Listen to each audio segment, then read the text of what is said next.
આજે આપણે નાની એવી સરસ મજાની ક્રિએટિવ એક્ટિવિટી છે. આ એક્ટિવિટી આપણે રમવાની છે અને એને સાથોસાથ આપણા ખગોળશાસ્ત્રને આત્મસાત કરવા માટેનો સરસ પ્રયાસ છે. નવોદય વિદ્યાલય ખાતે આચાર્યશ્રી તમામ પ્રાધ્યાપકશ્રીઓનો ગુજકોસ્ટ અને જિલ્લા લોક વિજ્ઞાન કેન્દ્ર બાલ ભવન અને બાલ સંગ્રહાલય વતી આ બધાનું સ્વાગત છે. ગુજકોસ્ટ અને ઇસરો દ્વારા સમગ્ર રાજ્યમાં સમગ્ર દેશમાં એક સરસ મજાનું કેમ્પેન ચાલુ છે. એ અનુસંધાને આજે આપણે ખગોળીય રમત રમવાની છે.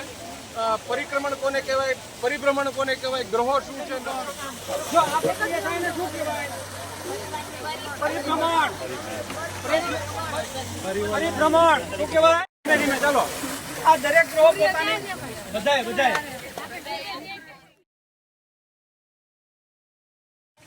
उल्टा एक तार आप सीधा 365 દિવસ તો તમારે શું કરવાનું છે? તમારી ધરી ઉપર ફરવાનું આમ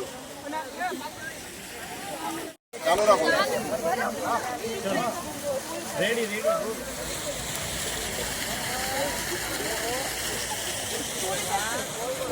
ઝડપથી એ ધીરે કરજો. Slow mode